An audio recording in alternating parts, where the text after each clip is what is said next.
You know the differences between somebody who adamantly votes for Trump and somebody who reluctantly votes for Trump?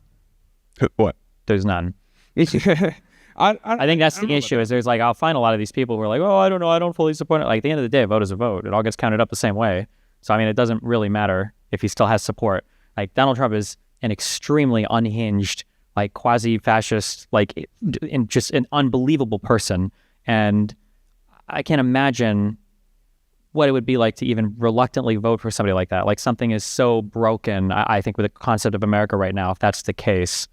But so I don't know when people are like, well, it's not like the most extremist supporters of this guy who, is extorting law firms all over the country and openly bragging about it, is installing terrorists on islands that are only inhabited by penguins, is deporting people without due process gleefully in the middle of the night, has hired an anti-vaxxer as the head of the agency. Like, I mean, there's like a billion different things you can say.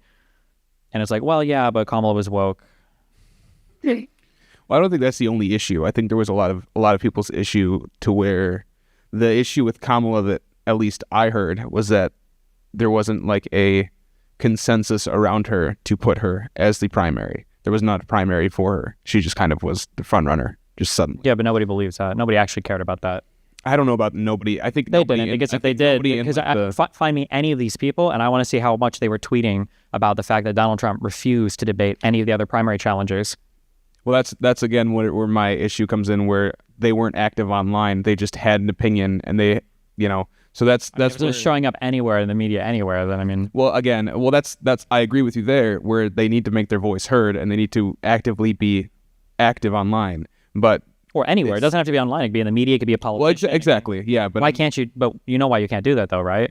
It's because the Trumples will destroy you. I don't. Well, yeah, they'll try. Yeah, I agree with that. I couldn't say that they'll destroy you because a lot of them are delusional. So that mean that you won't have a political career anymore. You'll be gone, right? Trump will primary you. You'll get kicked out of office. Like, they will want to vote for you, and especially if you're a politician. Yeah. Yeah. Like there are no the never Trump Republicans are just retirees. Yes. Yeah. Agreed. A lot of the people that I know still think that he won the 2020 election, which I don't quite understand.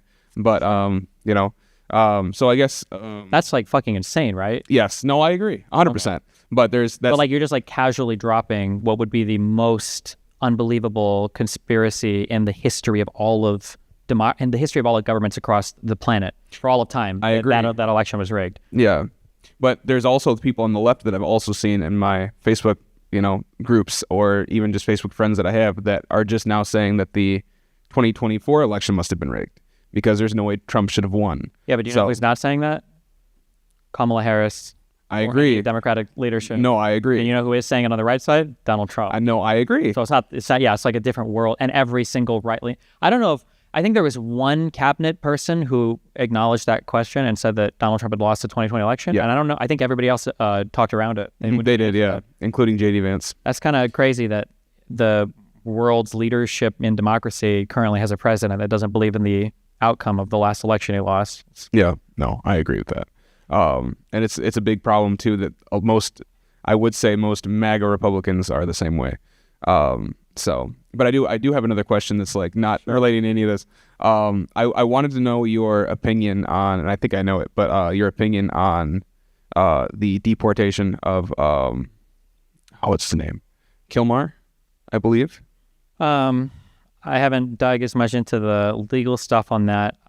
I think ideologically I'm opposed to it. I think legally I'm opposed to it, but it gets into weird kind of like foreign policy territory. Or how much you dig into that? I was digging through the legal process of everything that was going on with him, so I could just go very briefly into it. So I guess a quick thing. The reason why I have an issue with it is traditionally, prior to maybe Al Qaeda, I guess, when we thought of like terrorist organizations, you think of these like small groups that are non-state actors typically. Mm-hmm. It starts to get really weird when a terrorist organization also happens to be like the government or administrator to a region. Now for ISIS, it was kind of different because they took over parts of countries that were still controlled by other people. But like, would you say like the Taliban, would you consider that like a terrorist group? I actually don't know if the U.S. is. I don't think they do. But like, but we would think of them as kind of a terrorist group. But it's also like they're the government in Afghanistan, right? Yeah. And so like, let's say that you want to protest, and you want to support for Hamas. I mean, like, Hamas is the government of the Gaza Strip. Mm-hmm. So are we basically just saying for every single person here with a green card or a visa, you can no longer protest on support of or on behalf of the Palestinians in the Gaza Strip because it's related to Hamas, which is Well, you're thinking of Khalil. Yeah. Wait, Yeah. wait, what did you say? I was talking about Kilmer. Oh, fuck. Kilmar, wait, is Kilmar Abrego Garcia? Yeah. Oh, yeah. my bad. I thought you said... No, you're okay. Yeah, they're. For the Abrego Garcia one, yeah, that seems like it was really bad. I'm opposed to that, yeah. Okay, yeah, that's what because he was here with I believe he was charged in 2019, and then he was allowed to stay, and then without due process, which is my biggest issue, was he was just shipped off. Yeah. So, yeah, I'll have to pull out my phone for 1 second because all of them. Well, I'm just kind of curious because we went over a few things that seem to be deeply troubling to me. I would say like any one of these things are an insanely troubling thing. You said you voted for Trump, I'm guessing, this last election. Yes. What would you have possibly been afraid of from Kamala that you think like supersedes any of the stuff or the totality of stuff that's happened so far with Trump? Well, honestly, to me, my biggest reason for not voting for Kamala, was to the exact reason that I stated earlier. And then I heard a lot of these... Wait, what was the exact reason earlier? The exact reason was that there was no primary for her.